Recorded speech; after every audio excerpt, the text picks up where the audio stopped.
Hello friends, स्वागत है आप सभी का अपने चैनल रिजल्ट क्रिएटर में। फ्रेंड्स, इस वीडियो को एक लाइक कर दीजिए क्योंकि यह वीडियो आप लोगों के लिए काफ़ी इंपॉर्टेंट होने वाली है। क्योंकि इस वीडियो के अंदर हम एनटीपीसी ऑफिशियल पेपर 28/12/2020 के फर्स्ट शिफ्ट में जितने भी मैथ, रीजनिंग और जीके, जीएस और करंट अफेयर्स के क्वेश्चन पूछे गए थे, उन सारी क्वेश्चनों को हम लोग इस वीडियो के अंदर एनालिसिस करने वाले हैं। एनटीपीसी का एग्जाम 28/12/2020 से 31 जुलाई 2021 तक 68 डेज में जो है यह 133 शिफ्टों में एग्जाम संपन्न हुआ था। तो 133 शिफ्टों का एक सीरीज चलने वाला है जो आपके आगे आने वाले एग्जाम एनटीपीसी CBT 2 और ग्रुप डी एग्जाम के लिए काफ़ी इंपॉर्टेंट है।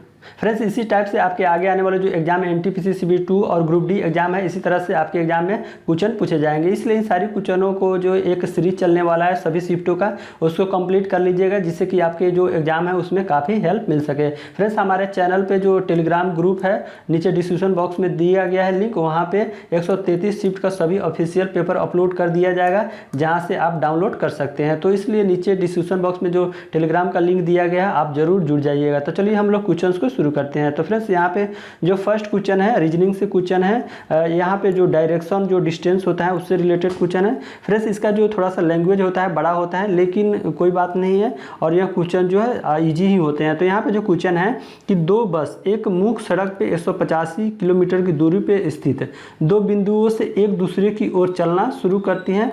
पहली बस 35 किलोमीटर चलने के बाद दाईं ओर मुड़ जाती है और 17 किलोमीटर चलती है। उसके बाद यह बाईं ओर मुड़ती है और यह 42 किलोमीटर आगे चलती है तथा मुख्य सड़क पे वापस पहुंचने के लिए दिशा लेती है। इस बीच एक मामूली ब्रेकडाउन के कारण जो दूसरी बस है मुख्य सड़क पे केवल 36 किलोमीटर चलती है। इस बीच पे दोनों बसों के बीच की दूरी कितनी होगी? यहाँ पे बताया जा रहा है कि दो बस एक मुख्य सड़क पे 185 किलोमीटर की दूरी पे स्थित है। तो यहाँ पे हम क्या कर लेते हैं, तो दो बस जो है एक दूसरे से 185 किलोमीटर की दूरी पे है। एक बस यहाँ पे है और एक बस यहाँ पे है, ठीक। उसके बाद क्या करना है कि पहली बस 35 किलोमीटर चलने के बाद दाईं ओर मुड़ जाती है। तो कोई बस अगर यहाँ से चलेगी तो यहाँ दाईं ओर कहाँ मुड़ेगी, तो यहाँ पे मुड़ेगी। तो यहाँ 35 किलोमीटर जो है चलने के बाद यहाँ दाईं ओर मुड़ जाती हैं और यह 17 किलोमीटर चलती हैं। कितनी? 17 किलोमीटर चलती हैं। और उसके बाद क्या कह रहा है कि फिर यह बाईं ओर मुड़ती हैं और बाईं ओर मुड़कर 42 किलोमीटर चलती हैं। यहाँ बाईं ओर मुड़ती हैं और यह जो है 42 किलोमीटर चलती हैं और तथा मुख्य सड़क पे वह पर वापस पहुंचने के लिए दिशा लेती है। तो मुख्य सड़क पे पहुंचने के लिए कहाँ पे जाएगी, तो यह इस दिशा में जाएगी यानी जो लेफ्ट में। और यहाँ पे यह जो है मुख्य सड़क पे पहुंच जाती है। तो यहाँ तक इन्होंने कितनी दूरी तय की, यानी 42 यहाँ से यहाँ तक, तो यहाँ से यहाँ तक भी इसकी दूरी हो जाएगा। और फिर आगे जो क्वेश्चन में बताया जा रहा है कि एक मामूली ब्रेकडाउन के कारण जो दूसरी जो बस है मुख्य सड़क पे केवल 36 किलोमीटर चलती हैं। तो दूसरी जो बस यहाँ से चली थी तो यह जो ब्रेक डाउन के कारण मात्र यहाँ 36 किलोमीटर चली थी। और किसके कारण? यह ब्रेक डाउन होने के कारण। तो इस तरह अब पूछा जा रहा है कि इस बीच दोनों बसों के बीच की दूरी कितनी होगी। तो दोनों बसों के बीच की अभी जो प्रेजेंट दूरी पूछा गया है, तो जैसे कि जो फर्स्ट जो बस चली थी 35 और 42 यानी कितनी हो जाएंगे, 77 किलोमीटर चली थी। और दूसरी बस यहाँ 36 किलोमीटर चली थी। तो दोनों को ऐड करना है, ठीक। दोनों को ऐड करने के बाद कितना हो जाएगा, 77 प्लस 36 यानी 7 6 13 और 7 3 10 1 11 यानी 111 किलोमीटर की दूरी दोनों टोटल तय कर लेगी। और दोनों के बीच जो टोटल यहाँ से जो यहाँ तक जो दूरी है 185 किलोमीटर है, ठीक। तो 185 में से जो है 113 को अगर घटाएंगे तो आपके 72 आपके आंसर हो जाएंगे। ऑप्शन नंबर 3 आपके सही हो जाएंगे। तो यहाँ पे इस तरह आप इसको सॉल्व कर सकते हैं। तो फ्रेंड्स, यहाँ पे थोड़ा सा इसका लैंग्वेज जो है काफ़ी बड़ा दे दिया जाता है, थोड़ा सा जो है टाइम कंज्यूम हो जाता है, तो कोई बात नहीं। चलिए अगला सवाल देखते हैं कि यहाँ पे जो जीएस से क्वेश्चन है कि निम्नलिखित में से कौन सा राज्य पूर्वोत्तर भारत का 7 सिस्टर राज्यों का सदस्य नहीं है। तो आपके ऑप्शन नंबर 2 सही हो जाएंगे। सिक्किम। सिक्किम जो राज्य है यह पूर्वोत्तर भारत का एक राज्य है और यह 7 सिस्टर के अंतर्गत नहीं आता है। बाकी जो त्रिपुरा, मेघालय और मिजोरम यह 7 सिस्टर के अंतर्गत आते हैं। किसी पदार्थ की मात्रा को मापने के लिए निम्नलिखित में से किस इकाई का उपयोग किया जाता है। तो यह मोल का उपयोग किया जाता है किसी पदार्थ की मात्रा को मापने के लिए। अगला सवाल, निम्नलिखित प्रश्न में दिए गए विकल्पों से संबंधित शब्द चुनिए। तो यहाँ पे दिया गया था कि लेखक का संबंध अगर कलम से है, यानी लेखक कलम का उपयोग करते हैं, तो दर्जी का संबंध किससे होगा? तो दर्जी का संबंध यहाँ सुई से हो जाएगा। ऑप्शन नंबर 2 आपके सही हो जाएंगे। अगला सवाल कि कुंडमकुलम नाभिकीय विद्युत परियोजना किस राज्य में स्थित है? तो यह तमिलनाडु में है। बार बार यह क्वेश्चन आप लोगों को बताया गया है कि कुंडमकुलम नाभिकीय विद्युत परियोजना यह तमिलनाडु राज्य में है। अगला सवाल, यहाँ जो 6 नंबर जो प्रश्न है कि इसरो ने किस वर्ष में मार्स ऑर्बिटल मिशन की शुरुआत की थी? तो इसरो के द्वारा मार्स ऑर्बिटल जो मिशन है इसकी शुरुआत 2013 में किया गया था। अगला सवाल, निम्नलिखित में से कौन सा DRDO द्वारा विकसित एक मल्टी बैरल रॉकेट सिस्टम है? तो आपके ऑप्शन नंबर 3 सही हो जाएगा, पिनाक। पिनाक जो है एक क्या है? एक मल्टी बैरल सिस्टम है। क्या है? एक मल्टी बैरल रॉकेट सिस्टम है। अगला सवाल की देखिए कि ये क्या है। यहाँ मैथ से सवाल थे कि 5 अंकों की वह सबसे छोटी संख्या कौन सी है जिसे 7 से विभाजित करने पर जो है शेषफल आपके 6 आएंगे, बचता है। तो इसको आप सॉल्व कर सकते हैं। 5 अंकों की सबसे छोटी संख्या क्या होती है? तो 1 के आगे आप लोगों को क्या 4 शून्य करना है, यानी 10,000 हो जाएगा, और इसमें 7 से विभाजित करना है और यहाँ पे आपको शेष 6 होना है। ठीक, तो आपको क्या 7 से पहले विभाजित कर लेते हैं, तो यहाँ पे 1 हो जाएगा और यहाँ पे 7, तो 3 आपके रिमाइंडर हो जाएंगे, फिर आपको 0 हो जाएंगे, 4 हो जाएंगे, 4 7 चौका 28 हो जाएंगे, 2 0 आपके हो जाएंगे, 7 दूना यानी हो जाएगा 2, यहाँ पे 14 हो जाएंगे और आपके 6 0 हो जाएंगे, और उसके बाद यहाँ पे फिर आ जाएंगे 7 8 क्या हो जाएगा 56, तो क्या हो जाएगा 4। यहाँ 4 शेष बच रहा है, लेकिन यहाँ पे बताया जा रहा है कि यहाँ पे 6 शेषफल बचना चाहिए। तो यहाँ पे क्या करेंगे 2 जोड़ देंगे, यानी जो ये संख्या है 5 अंकों की जो सबसे छोटी संख्या है, यानी जो संख्या A है, तो इसमें क्या करेंगे 2 इसमें जोड़ देंगे। तो इस तरह आपके ऑप्शन नंबर 2 सही हो जाएगा, 10,002। 10,000 जो 2 संख्या है 7 से विभाजित हो जाएगी और इसमें 6 शेषफल बचेगा। अगला सवाल देखिए कि उस विकल्प का चयन करें जिससे तीसरे अक्षर के साथ वही संबंध है जो दूसरे अक्षर समूह का पहले अक्षर से है। जैसे कि यहाँ पे दिया गया है कि पहले का संबंध यहाँ दूसरे से दिया गया था, तो इसका संबंध किससे हो जाएगा? तो यहाँ पे जैसे R के बाद जो है S हुआ है, यानी कितना बढ़ा है 1 बढ़ा है, और A के बाद यहाँ जो है C है, यानी 2 इसमें बढ़ गया है।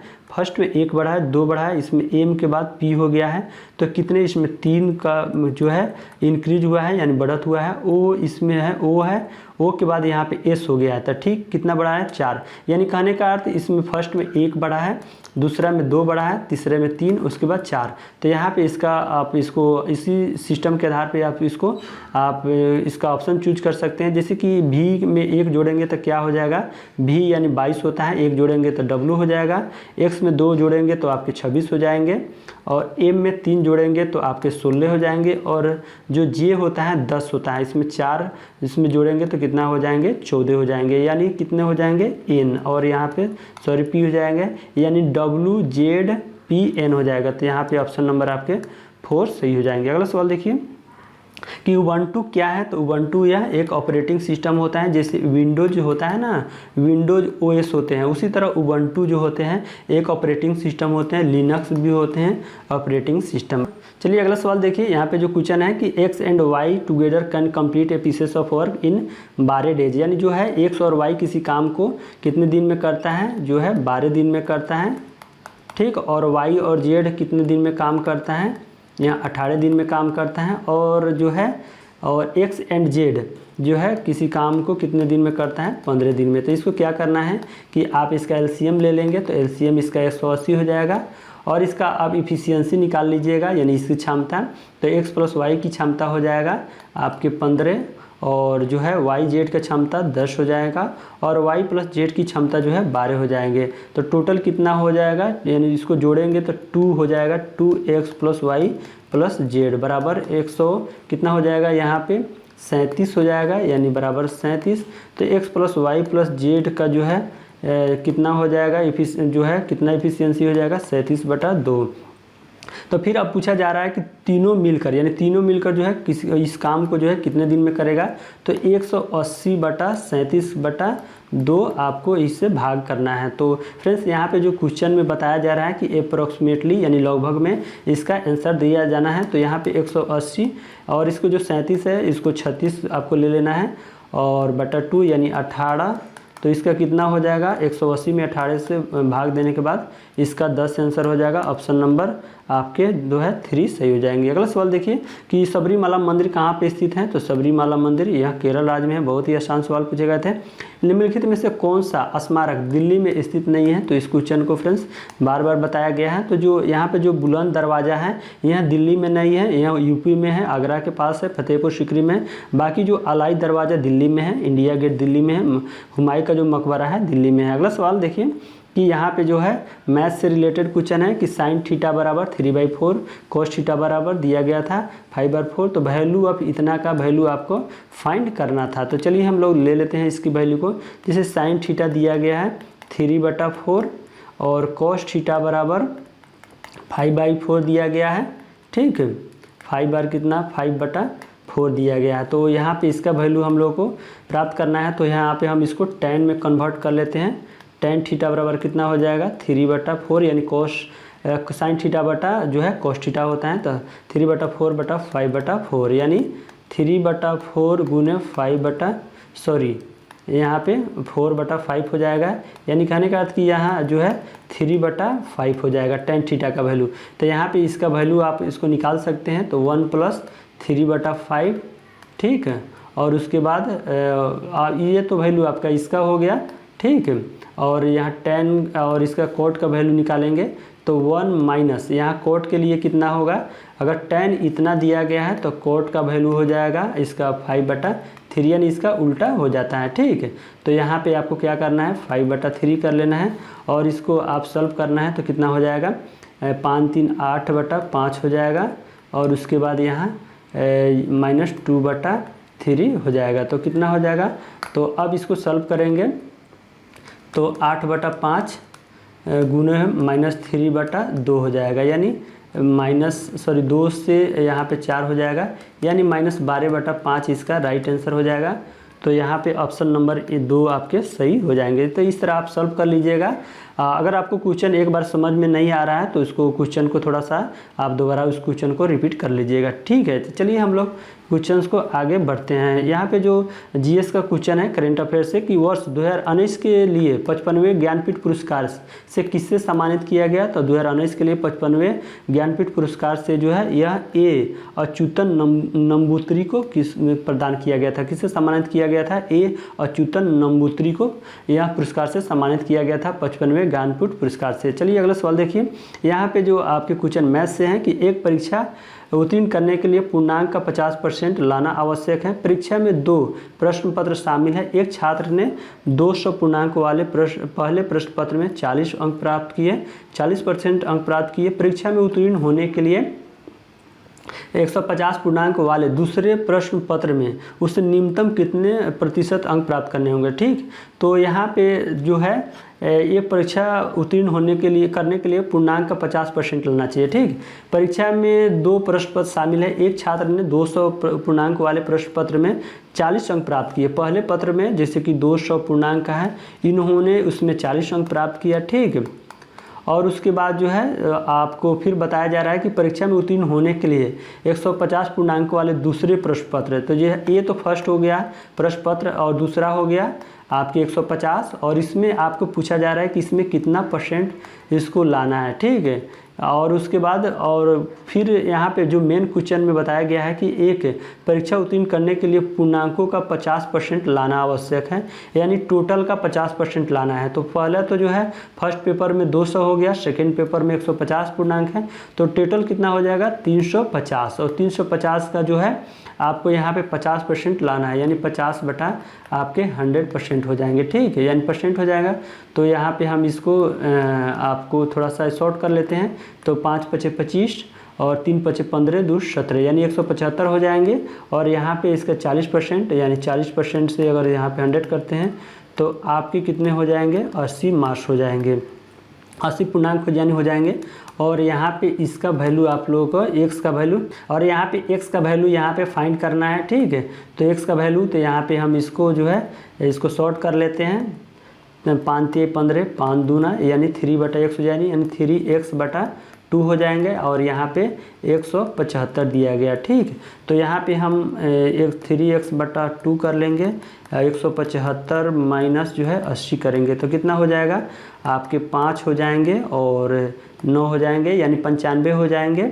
95 में अब क्या करना है कि आपको 3x बराबर 95 गुने 2 हो जाएगा, यानी 190 हो जाएंगे। 190 में जो है 3 से अगर आप इसको डिवाइड करते हैं तो कितना हो जाएगा, 3 6 18, 3 3 9, यानी 63.333 हो जाएंगे, यानी ऑप्शन नंबर आपके 4 सही हो जाएंगे, 64%। तो फ्रेंड्स बहुत ही आसान सवाल है, यहाँ आप इसको सॉल्व कर लीजिएगा। अगला सवाल देखिए, यहाँ पे क्वेश्चन है कि महात्मा गांधी ने साबरमती से लेकर दांडी तक प्रसिद्ध नमक मार्च शुरू किया। दांडी गुजरात के किस जिले में है? तो दांडी जो है गुजरात के यहाँ नवसारी जिले में, किसमें? नवसारी जिले में। अगला सवाल यहाँ पे जो रीजनिंग से सवाल है कि नीचे दी गई व्यवस्था से सभी विशेष वर्णों को हटा दिया जाए तो निम्नलिखित में से कौन सा x के दाईं ओर जो है 10वें स्थान पे है? तो यहाँ पे जो विशेष वर्णों को हटा दिया जाए, यानी विशेष वर्ण कौन सा है? तो यहाँ जो सिंबल दिया गया है इसको हटा देना है, ठीक। तो यहाँ पे इसको हम हटा देते हैं और फिर हटाने के बाद पूछा जा रहा है कि x के दाईं ओर 10वें स्थान पे, तो जो x है इसके जो है दाईं ओर 10वें स्थान पे कौन सा है? तो 1 हो जाएगा, 2 3 4 5 6 7 8 9 10, यानी आर आपका सही हो जाएगा। तो ऑप्शन नंबर 3 सही होगा। यहाँ मैथ से सवाल है कि यहाँ पे दिया गया है कि ए क्यू माइनस बी क्यू का वैल्यू दिया गया है, ठीक है। और उसके बाद जो है ए स्क्वायर माइनस बी स्क्वायर का भी वैल्यू दिया गया है, और ए प्लस बी का भी यहाँ पे वैल्यू दिया गया है। फिर पूछा गया है इतना का जो मान क्या होगा। तो चलिए हम लोग इसको सॉल्व करते हैं। तो पहले कि ए क्यू माइनस बी क्यू का आपको सूत्र जानना काफ़ी इंपॉर्टेंट है। तो इसका सूत्र होता है ए माइनस बी और A square plus A B plus B square होता है इसका फार्मूला, ठीक। तो यहाँ पे तो आपके वैल्यू दिए गए हैं और यहाँ पे आपको ए स्क्वायर माइनस बी स्क्वायर भी दिए गए हैं 25। तो इसको भी हम तोड़ लेते हैं, ए प्लस बी और ए माइनस बी बराबर 25। यहाँ पे ए प्लस बी का जो है मान दिया गया है, तो ए प्लस बी का मान देने के बाद यहाँ पे पुट करने के बाद ए माइनस बी बराबर 5 हो जाएगा, ठीक है। तो अब आप लोगों को यहाँ पे क्या करना है कि इस वैल्यू का मान निकालना है, ठीक। तो इसको क्या कैसे करेंगे? तो यहाँ पे इसका वैल्यू दिया गया है कितना, 625, यानी यहाँ से यहाँ तक इसका वैल्यू दिया गया 625। और उसके बाद जो है इसका वैल्यू है मेरे पास कितना है, 5। हम लोग इसको वैल्यू को निकाल लिए हैं। तो 5 यहाँ पे रखने के बाद क्या हो जाएगा, और इसका वैल्यू निकालने के लिए आपको क्या करना होगा, 625 में यहाँ से इसको भाग दे देंगे तो कितना हो जाएगा, 125 इसका राइट आंसर हो जाएगा। यहाँ पे ऑप्शन नंबर 2 आपके सही हो जाएंगे। तो इसलिए इस तरह आप इसको सॉल्व कर सकते हैं। चलिए अगला सवाल देखते हैं कि वह सबसे बड़ी संख्या बताए जिससे 155, 260, 315 को विभाजित करने पे क्रमशः 5, 10, 15 शेषफल बचेगा। तो फ्रेंड्स इसके लिए ऑप्शन सबसे बेस्ट रहेगा। तो यहाँ पे सबसे बड़ी संख्या के बारे में बताया गया है कि उससे आपको भाग देना है इन सारी संख्याओं में, ठीक। तो इसके लिए क्या करेंगे, तो यहाँ पे 75 से भाग देंगे सबसे पहले। तो 75 में भाग देंगे तो यहाँ पे एक बार तो आपके जो है 5 आपके शेष हो जाएंगे, लेकिन सेकेंड बार आप 75 से 260 में भागा देंगे तो यह आपके जो है काफ़ी ज़्यादा संख्या में ज़्यादा आपके शेषफल आ जाएंगे। तो यहाँ पे आपके जो है फर्स्ट ऑप्शन आपके गलत हो जाएंगे, ठीक है। और यहाँ पे तो यहाँ पे ऑप्शन नंबर आपके 4 सही हो जाएंगे। इसमें 50 से भागा देंगे तो आपके 5 रिमाइंडर हो जाएंगे शेष, ठीक है। और फिर आपको 260 में भागा देंगे तो 10 हो जाएगा। फिर इसमें आपको डिवाइड करेंगे तो आपके 15 आंसर हो जाएंगे, यानी 15 आपके जो है शेषफल हो जाएंगे। इस तरह आपके जो है शेषफल बिल्कुल इस तरह से आ जाएंगे। तो इसलिए ऑप्शन नंबर आपके 4 सही हो जाएंगे। ऐसी स्थिति में आप लोग पहले जो है आप ऑप्शन का ही ट्राई कीजिएगा, सबसे बेस्ट रहेगा। चलिए अगला सवाल देखिए, यहाँ पे क्वेश्चन है कि एक क्लब में महिलाओं की संख्या का पुरुषों की संख्या से अनुपात 3:2 दिया गया है। हाल ही में 300 महिलाओं क्लब में जो है शामिल हुए और अनुपात 5:2 अनुपात हो गया। क्लब में अब महिलाओं की सदस्यों की संख्या क्या हो जाएगी, तो जैसे कि यहाँ पे महिला की संख्या और पुरुषों की जो संख्या है इसका जैसे कि वोमेन और जो है मेल का यहाँ पे रेशियो दिया गया है 3:2, ठीक है। और बाद में क्या हो जा रहा है कि 300 महिलाओं को क्लब में शामिल होने पे यह अनुपात 5:2 हो जा रहा है। तो यहाँ पे जो मेल की संख्या है ये तो जो रेशियो है ये परिवर्तन नहीं हो रहा है, लेकिन यहाँ जो महिला की जो संख्या है यहाँ परिवर्तन हो जा रहा है, यानी 300 महिला को शामिल किया गया है, मैंने शामिल हुई है तो यहाँ पे 300 हो जाएंगे। यानी इसका जो डिफरेंस कितना हो जाएगा इन दोनों का, तो इन दोनों का डिफरेंस 2 हो जाएगा, यानी 2 का जो डिफरेंस का वैल्यू कितना है 300 है, ठीक। तो 1 का कितना हो जाएगा 150 हो जाएगा। तो फिर पूछा जा रहा है कि यहाँ पे क्लब में अब महिलाओं की सदस्यों की संख्या कितनी है, तो वर्तमान में महिला सदस्यों की संख्या पूछा जा रहा है। तो यहाँ पे इसका वैल्यू प्राप्त करना है, यानी यहाँ पे इसका, यानी तो इसका कितना हो जाएगा, तो 1 का वैल्यू 5 है तो 5 का वैल्यू कितना हो जाएगा 75, यानी 750। यहाँ पे इसको मल्टीप्लाई करेंगे तो 750 यहाँ पे आपके राइट आंसर हो जाएंगे, ऑप्शन नंबर 2 सही हो जाएंगे। चलिए अगला सवाल देखिए। दो संख्याओं का योग 60 है और उनके मसों और लसों क्रमशः जो है 12 और 72 है। दोनों संख्याओं के व्युत्क्रम का योग कितना होगा, तो जैसे कि दो संख्या है x + y = 60 है और यहाँ पे और इसका पूछा जा रहा है कि यानी दो संख्या x और एक y है, तो दोनों संख्याओं का व्युत्क्रम का जो है योग पूछा जा रहा है, यानी 1/x + 1/y, ठीक है। तो इसको सॉल्व कैसे करेंगे, तो xy हो जाएगा इसका एलसीएम और यह हो जाएगा y + x, ठीक है। तो अब फिर इसको आगे कैसे करेंगे, तो यहाँ पे बताया जा रहा है कि x + y का तो जो वैल्यू दिया गया है 60 और लेकिन यहाँ का जो वैल्यू दिया गया है ये नहीं दिया गया है। तो आप जानते हैं कि दो संख्याओं का गुणनफल क्या होता है, दो संख्याओं का गुणनफल जो है एलसीएम गुने जो है एचसीएफ होता है। क्या होता है, लसव गुने मसव, दो संख्याओं का गुणनफल होता है। तो यहाँ पे आप दो संख्याओं का गुणनफल जो है 12 गुने 72 हो जाएंगे।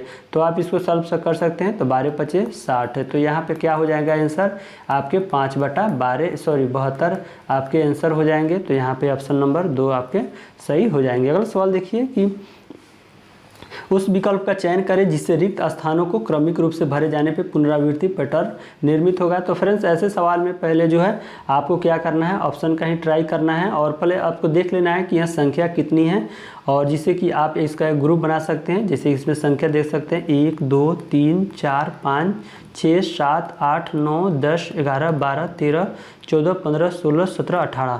तो इस तरह आपको इसका एक ग्रुप बना लेना है। जैसे कि चलिए हम इसको लिख लेते हैं एक बार, जैसे BBA, उसके बाद CAB, उसके बाद AC, उसके बाद AB, उसके बाद AC, ठीक है। तो यहाँ पे हम ऑप्शन नंबर अगर 3 ले लेते हैं, ठीक है। जैसे कि यहाँ पे A ले लेते हैं, उसके बाद C हो जाएगा, उसके बाद B, उसके बाद C और उसके बाद जो है B। तो यहाँ पे कोई ग्रुप बन जाएगा, जैसे कि CAB हो जा रहा है, फिर आपके BAC हो जा रहा है, फिर CAB और BAC CAB, इस तरह का आपका जो है एक प्रकार का सीरीज बन रहा है। तो इसलिए यहाँ पे आपके आंसर ऑप्शन नंबर 3 सही हो जाएंगे। अगला सवाल, यहाँ पे आपको एक सवाल दिए गए हैं, इसको सॉल्व करना है। तो यहाँ पे चलिए हम इसको सॉल्व कर लेते हैं। तो पहले आपको क्या करना है, इसको हम लोग एक ही रूट के अंदर ले लेते हैं, 54 गुने आपके 125 और उसके बाद 24 गुने 45। तो इसको हम लोग शॉर्ट फॉर्म में कर लेते हैं। तो कैसे करेंगे, तो 5 से यहाँ पे 25 हो जाएगा और आपके जो है 9×5 = 45 हो जाएंगे और 9×6 = 6 हो जाएगा, 54 6 4 हो जाएगा और यहाँ यानी इसके रूट में 25/4 हो जाएगा, यानी 5/2। तो आपके आंसर क्या हो जाएगा 2.5। कौन सा आंसर हो जाएगा, ऑप्शन नंबर 3 आपके हो जाएंगे। अगला सवाल की कंप्यूटर और इंटरनेट के डोमेन में URL का पूर्ण रूप क्या है, इसका मतलब क्या होता है, तो इसका जो फुल फॉर्म होता है यूनिफॉर्म रिसोर्स लोकेटर। क्या होता है URL का पूर्ण रूप, यूनिफॉर्म रिसोर्स लोकेटर। अगला सवाल देखिए, यहाँ पे मैथ से सवाल है कि एक वस्तु का लागत मूल्य अंकित मूल्य का जो है 75% है, यदि 15% की छूट दी जाए तो लाभ या हानि % क्या होगा। तो यहाँ पे हम MP जो है 100 मान लेते हैं। तो MP 100 हो जाने के बाद लागत मूल्य जो है जो अंकित मूल्य का 75% है, यानी जो है CP 75 हो जाएगा। अब बताया जा रहा है कि यदि 15% की छूट दी जाए तो 15% किस पे छूट देंगे, तो हम MP पे ही देंगे, यानी जो मार्क प्राइस यानी अंकित मूल्य होता है इस पे छूट देंगे। तो 15% छूट देंगे तो यहाँ पे जो SP हो जाएगा कितना हो जाएगा आपके 85 हो जाएंगे, यानी जो है 100 में 15% के छूट देंगे तो यानी जो सेलिंग प्राइस है आपका 85 हो जाएंगे। आपके क्रय मूल्य जो है 75 हो गए और जो है विक्रय मूल्य 85 हो गया। तो आप इसका लाभ निकाल सकते हैं, जैसे क्रय मूल्य 75 है और विक्रय मूल्य 85 है, तो लाभ कितना हो जाएगा, यानी प्रॉफिट 10 का हो जाएगा, यानी 10 का प्रॉफिट यानी लाभ प्रतिशत बराबर लाभ गुना 100 बटा जो है यहाँ कितने पे प्रॉफिट हो रहा है 75 पे। तो आप इसको सॉल्व करेंगे तो 25 चौका 100, 25 दिया जो है 75, यानी 40/3 हो जाएंगे, यानी जो है इसका आंसर 13.33 आपके प्रॉफिट हो जाएंगे। यहाँ पे ऑप्शन नंबर आपके 2 सही हो जाएंगे। चलिए अगला सवाल देखिए, यह भी मैथ से रिलेटेड क्वेश्चन है कि हरीश के मासिक वेतन 45,000 में से 1/3 शिक्षा पर और 2/6 भोजन व अन्य आवश्यकताओं पे खर्च करता है। शेष वेतन की वह बचत करता है, तो बचत की राशि निकालना है। तो इसका मासिक जो वेतन है 45,000 रुपया है, तो इस पर शिक्षा पे कितना खर्च करता है 1/3, यानी जो है यह 15,000 रुपया यहाँ शिक्षा पे खर्च करता है। ठीक है, कितना 15,000 रुपया शिक्षा पे खर्च करता है और उसके बाद जो है 2/6 वह भोजन और अन्य वस्तुओं पे, यानी 45,000 रुपया का जो है यह 2/6 जो है यह भोजन और अन्य वस्तुओं पे, यानी 1/3 हो जाएगा। यानी जो ये भी 15,000 रुपया क्या करेगा, 15,000 रुपया यह भोजन और अन्य वस्तुओं पे खर्च करेगा, भोजन और अन्य वस्तुएं। तो टोटल कितना हो जाएगा 30,000 रुपया वह खर्च कर दे रहा है। ठीक है, तो बचत कितना करेगा, तो 45,000 में से जो है यहाँ 30,000 रुपया खर्च कर दे रहा है, तो यहाँ आपके 15,000 रुपया का बचत कर लेगा। तो यहाँ पे आपके ऑप्शन नंबर 3 सही हो जाएंगे। तो फ्रेंड्स इस तरह आप सॉल्व कर सकते हैं इस सवाल को। स्वराज मेरा जन सिद्ध अधिकार है और मैं इसे लेकर रहूँगा, यह किसने कहा था, तो यह बाल गंगाधर तिलक के द्वारा कहा गया था। अगला सवाल देखिए, यहाँ पे जो क्वेश्चन है कि 1 अप्रैल 2019 से किन 2 बैंकों को बैंक ऑफ बड़ौदा में विलय कर दिया गया है। तो 1 अप्रैल 2019 से विजया बैंक और जो देना बैंक है इन दोनों को जो है एक साथ बैंक ऑफ बड़ौदा में विलय कर दिया गया, किसे, बैंक ऑफ बड़ौदा में। अगला सवाल, निम्नलिखित में से कौन सहजीवी संबंध को दर्शाता है, तो काई है जो यह सहजीवी संबंध को दर्शाता है। भारत में केंद्रीय आलू अनुसंधान संस्थान कहाँ पे स्थित है, तो शिमला में भारत में केंद्रीय आलू अनुसंधान संस्थान स्थित है। अगला सवाल कि 3400 रुपये की राशि पे 4 वर्ष का साधारण ब्याज अगर 680 रुपये है तो ब्याज की दर क्या है। तो फ्रेंड्स बहुत ही आसान सवाल पूछे गए थे। तो यहाँ पे साधारण ब्याज आपके 680 रुपया दिए गए हैं, तो यहाँ पे कितना हो गया, ब्याज बराबर आपके मूलधन आपके 3400 हो जाएंगे और यहाँ पे आपके जो है वो 4 वर्ष दिए गए हैं। आपके जो है रेट निकालना है, यानी आर का वैल्यू आपका निकालना है। तो आप इसको ऐसे सॉल्व कर लेंगे और 34 दूना हो जाएगा इतना और 4 से यहाँ पे 5 हो जाएंगे, तो यहाँ 5% आपका राइट आंसर हो जाएगा। बहुत ही आसान सवाल कुछ पूछे गए थे। अगला सवाल कि यदि एक आयत की लंबाई इसकी चौड़ाई से 2 गुनी है और आयत का परिमाप जो है 48 सेंटीमीटर है, तो आयत का जो है क्षेत्रफल इसको यहाँ फाइंड करना है। तो ये भी आपके आसान सवाल ही हैं। तो आयत की लंबाई चौड़ाई से 2 गुना है, यानी आयत की जो लंबाई है और यहाँ पे जो चौड़ाई है, तो आयत की लंबाई जो है आयत की लंबाई चौड़ाई से 2 गुनी है, यानी x होगा तो यहाँ पे 2x हो जाएगा और आयत का परिणाम 48 दिया गया है। तो परिणाम क्या होता है, तो l + b होता है। ठीक, तो ये कितना हो जाएगा 48 सेंटीमीटर हो जाएगा, तो 2 हो जाएगा और l कितना है 2x + x और x कितना, b कितना है चौड़ाई, तो यानी x है, तो 48 तो 2 यानी 3x = 48 है। ठीक, तो कितना हो जाएगा 3 दूना 6 यानी 6x बराबर कितना हो जाएगा 8 हो जाएगा।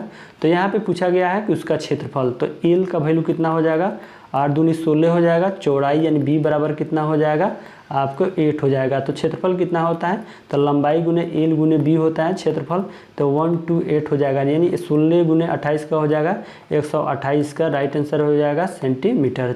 चलिए अगला सवाल देखिए कि x/2 + 2 बटा जो है y बराबर 1, y/2 + 2/z बराबर 1, तो इसका वैल्यू निकालना था, यानी z/2 + 2/x का वैल्यू यहाँ फाइंड करना था कितना हो। तो फ्रेंड्स यहाँ एक प्रकार का लॉजिक क्वेश्चन है, तो आप देख सकते हैं कि x/2 2/y, ठीक, बराबर 1 वैल्यू है, y/2 दिया गया है, z/2 और यहाँ पे 2/y और यहाँ 2/z और यहाँ 2/x। तो फिर इसका भी वैल्यू, जैसे कि इसका वैल्यू 1 दिया गया है, इसका भी वैल्यू 1 दिया गया है, तो इसका भी वैल्यू आपका 1 हो जाएगा। क्या हो जाएगा, आप इसके लॉजिक क्वेश्चन है, इसको सॉल्व करेंगे तो आपको काफ़ी समय लग सकता है। यहाँ जो क्वेश्चन है एक प्रकार का लॉजिक क्वेश्चन है। चलिए अगला सवाल देखते हैं कि यहाँ पे जो क्वेश्चन है कि 2400 के 12% में क्या जोड़ा जाए कि योगफल 5400 के 18% के बराबर हो जाएगा, ठीक है।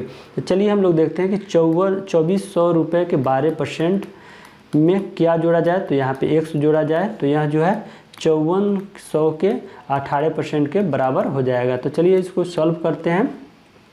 तो यहाँ पे आपके 2 जीरो से 2 जीरो कट जाएंगे, आपके यहाँ से यहाँ कट जाएंगे, तो कितना हो जाएगा, तो 12 बरा 144 हो जाएगा। तो आपके 8 8 2 हो जाएंगे, यानी 12 चौका 48 और 12 दूना 24 4 28 प्लस x बराबर जो है यहाँ पे 54 गुने 18 हो जाएगा। तो फ्रेंड्स इसको आप सॉल्व कर लीजिएगा, x का वैल्यू आपका कितना हो जाएगा, 684 हो जाएगा। तो आप कैलकुलेट कर लीजिएगा। देखिए अगला सवाल कि निम्नलिखित में से कौन सा देश बिम्स्टेक का सदस्य नहीं है। तो मालदीव जो है बिम्स्टेक का सदस्य नहीं है, बाकी भारत, नेपाल, भूटान ये सभी बिम्स्टेक के सदस्य हैं। प्रार्थना समाज के संस्थापक कौन थे, तो आत्माराम पांडुरंग जो है प्रार्थना समाज के संस्थापक थे। अगला सवाल, इनमें से दक्षिण अमेरिका का कौन सा देश स्थल रूढ़ है, यानी लैंड लॉक्ड देश कौन सा है। तो पराग्वे और बोलिविया जो है दक्षिण अमेरिका के 2 देश जो स्थल रूढ़ यानी लैंड लॉक्ड देश हैं। यहाँ पे ऑप्शन नंबर ए आपके सही हो जाएगा। अगला सवाल, यहाँ रीजनिंग से सवाल है कि लॉयर का संबंध अगर कोर्ट से है तो ब्यूटिशियन का संबंध यहाँ पे आपको पूछा गया था किससे है।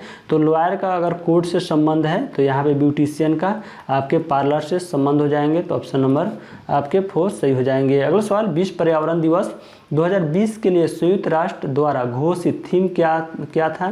तो इसका सही आंसर हो जाएगा जैव विविधता। जैव विविधता जो है विश्व पर्यावरण दिवस 2020 के लिए संयुक्त राष्ट्र का द्वारा जो है घोषित एक थीम था। चलिए अगला सवाल देखते हैं कि यहाँ पे जो क्वेश्चन है कि 1/sin² 65 plus cos² 65 degree plus sin 15 degree बटा cos 75 degree plus cos 65 degree plus sin 25। तो इसको कैसे सॉल्व करेंगे।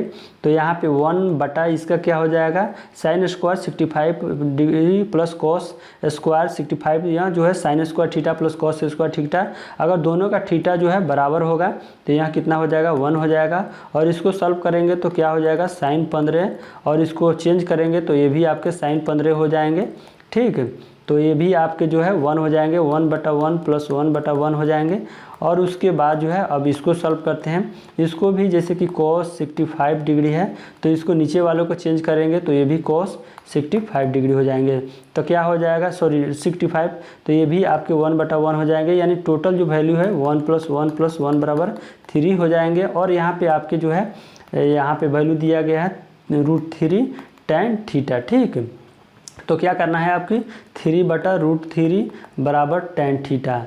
तो अब क्या करना है, तो 3 में अगर इतना से जो है डिवाइड करते हैं तो tan थीटा बराबर कितना हो जाएगा, यहाँ 3/√3, अगर इसको आप इस तरह कैलकुलेट कर सकते हैं और इस तरह 3/√3/3, 3 से 3 कट गया तो tan थीटा बराबर कितना हो जाएगा, tan थीटा बराबर √3 हो जाएगा। यानी tan थीटा का जो √3 है यहाँ किसका वैल्यू होता है, तो यहाँ थीटा आपके 60 डिग्री हो जाएंगे, यानी जो tan 60 डिग्री होता है यह आपके √3 का वैल्यू होता है। तो इसलिए यहाँ पे ऑप्शन नंबर ए आपके सही हो जाएंगे। चलिए अगला सवाल कि which of the following disease is cause by virus. तो वायरस से इसमें कौन सा रोग होता है, तो ऑप्शन नंबर 4 सही हो जाएगा। चिकन पॉक्स जो है यह वायरस से होने वाला रोग है। अगला सवाल देखिए, यहाँ पे जो क्वेश्चन है बोर्ड मास से रिलेटेड है, तो यहाँ पे इसको कैसे सॉल्व करेंगे। तो ये भी आपके ऑफ माने होता है क्या होता है, यानी इसको सॉल्व करते हैं हम लोग। चलिए कि 65 गुने हो जाएगा 1/3 प्लस 2/4 और -5/6 गुने आपके 3/10 प्लस 12 जो है 20 प्लस -1/6। तो आप इसको सॉल्व करना है 6/5 गुने इस तरह आपको इसका एलसीएम हो जाएगा 12, 3 चौका 4 तिया हो जाएगा कितना, और 3 दूना 6, और उसके बाद 5/6, और उसके बाद इसका एलसीएम 20 हो जाएगा। 10 दूना तो 3 दूना 6 प्लस आपके 12 हो जाएंगे, फ्रेंड्स इस तरह हो जाएगा। तो फ्रेंड्स इस तरह आप इसको सॉल्व कर लीजिएगा, 1/12 आपके राइट आंसर हो जाएंगे। चलिए अगला सवाल देखते हैं कि यहाँ पे जो सवाल है कि 180 भागे जो है 2/3 यानी 2 के क्यूब प्लस 3 के स्क्वायर प्लस 1 प्लस 37 जो है 37 माइनस 20। तो आप इसको सॉल्व करेंगे तो 180 भागे आप कितना हो जाएगा 8 हो जाएगा, 3 3 9 प्लस 1 हो जाएगा प्लस 37 माइनस 20। तो हम इसको क्या कर लेते हैं, तो 9 8 17 1 18 हो जाएगा। तो 18 में जो 180 भागे 18 तो कितना हो जाएगा 37 माइनस 20 कर लेते हैं, इस तरह प्रॉपर तरीके से कर लेते हैं। तो आपके 10 प्लस 37 माइनस 20 कितना हो जाएगा 37 10 47 माइनस 20 बराबर कितना हो जाएगा 27 हो जाएगा। तो यहाँ पे ऑप्शन नंबर आपके 2 सही होगा। चलिए सवाल देखते हैं। यहाँ पे पूछा जा रहा है कि इकाई अंक क्या होगा। तो इकाई अंक करने के लिए जो लास्ट जो डिजिट होता है उसको हम लोग क्या करते हैं, उसका मल्टीप्लाई करते हैं। तो 6 गुने 4 क्या हो जाएगा 24, यानी यहाँ इसका 2 ले लेंगे। फिर यहाँ पे 8 से इसको मल्टीप्लाई करेंगे तो 8 चौका 32 यानी 2 ले लेंगे। फिर यहाँ पे 2 में 4 से गुना करेंगे तो इसकी इकाई अंक जो है 8 हो जाएगा। ऑप्शन नंबर 2 सही हो जाएगा। अगला सवाल कि which Indian state has the longest mainland coast line. तो यहाँ पे जो मेनलैंड कोस्ट लाइन किस राज्य का है, तो यह गुजरात राज्य का है। ऑप्शन नंबर 4 आपके सही हो जाएंगे। अगला सवाल देखिए कि 4 संख्या युग्म दिए गए हैं जिनमें से 3 किसी प्रकार से एक समान है जबकि चौथा असंगत है, यानी असंगत इसमें कौन सा है।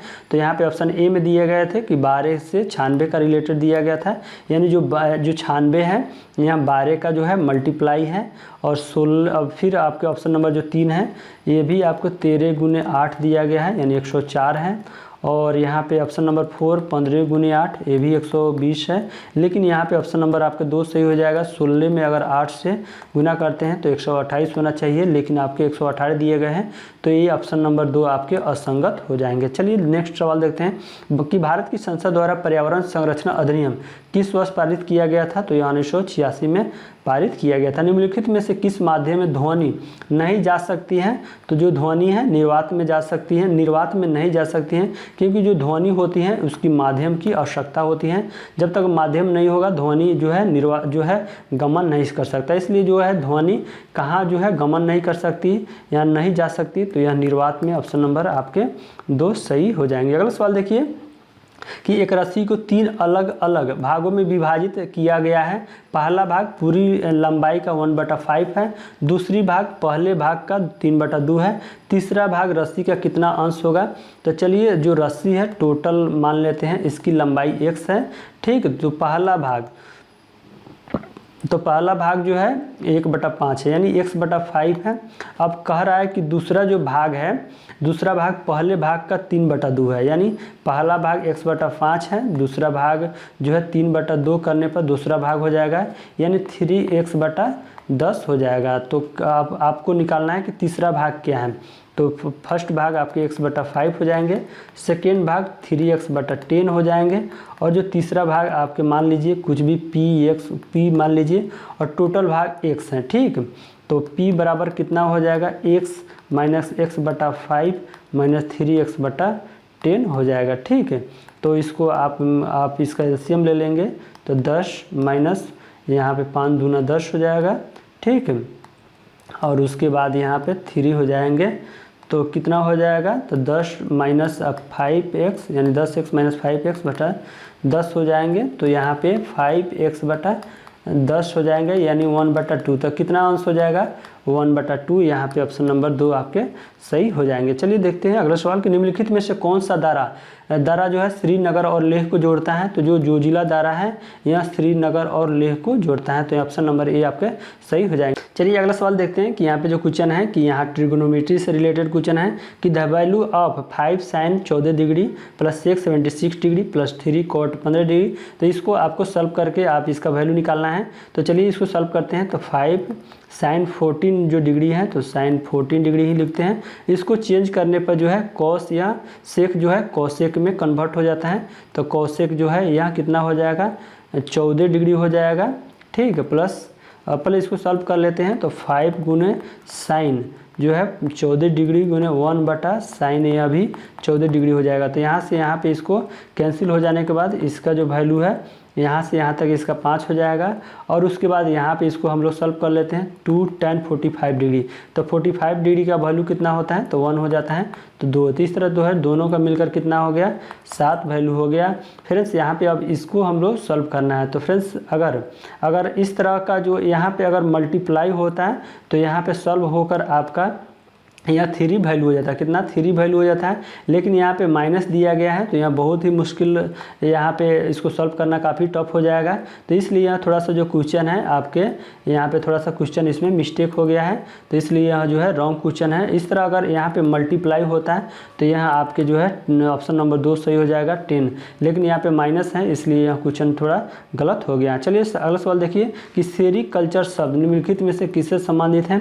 तो यहाँ रेशम की खेती से संबंधित है। किससे खेती से संबंधित है, सेरीकल्चर या रेशम की खेती से संबंधित है। अगला सवाल कि एक त्रिभुज के कोण यहाँ पे दिए गए हैं, तो त्रिभुज के सबसे बड़े कोण की माप क्या है, मैंने निकालना है। तो आप बहुत ही आसान सवाल है, जैसे कि 2x डिग्री और plus 3x degree minus 8 degree और plus 5x degree minus 12 degree बराबर त्रिभुज का टोटल वैल्यू कितना होता है, 180 डिग्री। तो चलिए हम इसको जोड़ लेते हैं। तो 2 3 5 10 डिग्री 10x डिग्री आपके हो जाएंगे माइनस 20 हो जाएंगे और 180 डिग्री। तो यहाँ पे इसको यहाँ पे लाने पे कितना हो जाएगा, 10x बराबर जो है आपके कितना हो जाएंगे 200 में अगर यहाँ पे x 10 से भागा देंगे तो यहाँ पे 20 आपके जो है डिग्री हो जाएंगे x का वैल्यू। यहाँ पे पूछा जा रहा है कि सबसे बड़ा वैल्यू, तो यहाँ पे इसका हो जाएगा 40 और यहाँ पे कितना हो जाएगा 20 23 60 और यहाँ पे इसका 52 हो जाएगा और इसका कितना हो जाएगा 20 25 यानी 6 माइनस 12 बराबर 88 डिग्री। तो यहाँ पे ऑप्शन नंबर आपके 2 सही हो जाएंगे। चलिए अगला सवाल देखते हैं कि एक सिलेंडर की ऊंचाई 14 सेंटीमीटर है और वक्र पृष्ठ क्षेत्रफल जो है 528 सेंटीमीटर स्क्वायर है। सिलेंडर का आयतन क्या होगा। तो चलिए यहाँ पे यानी बेलन जो है दिया गया है, इसकी ऊंचाई कितनी है 14 सेंटीमीटर और उसके बाद जो है वक्र पृष्ठ का क्षेत्रफल कितना होता है, इसका आपको फार्मूला याद होना चाहिए 2πr/h। कितना हो जाए 2πr/h, इसका वैल्यू दिया गया है 528। तो इसका वैल्यू पूछा गया था यानी आयतन पूछा गया था कि कितना हो जाएगा। तो चलिए पहले यहाँ पे हम इसका वैल्यू आर का वैल्यू निकाल लेते हैं। 2 गुने 22/7 गुने आर निकाल लेते हैं। तो यहाँ पे जो है एच का वैल्यू दिया गया है 14, तो 528 हो जाएगा। तो यहाँ पे हम लोग इसको जो है थोड़ा सा इसको शॉर्ट फॉर्म में कर लेते हैं, कटा लेते हैं। तो 7 दूनी 14 हो जाएगा और उसके बाद जो है 11 से इसको हम कटाते हैं। तो 11 चौका 44, 11 8 28 और 11 दूना 22 हो जाएंगे।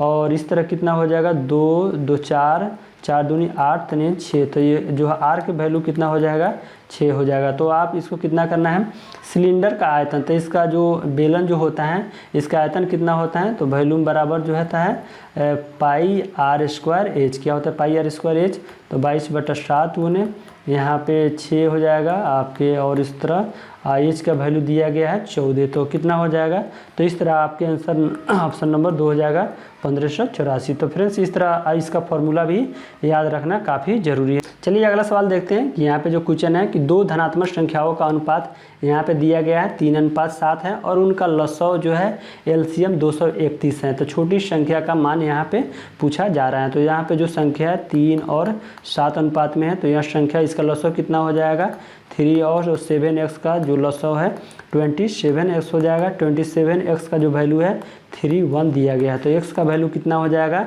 21 से कम 21 और जो है 21 से कम 21। तो यहाँ पे x का वैल्यू 11 हो गया। तो यहाँ पे पूछा जा रहा है कि छोटी संख्या, तो छोटी संख्या इसमें कितना है 3x है।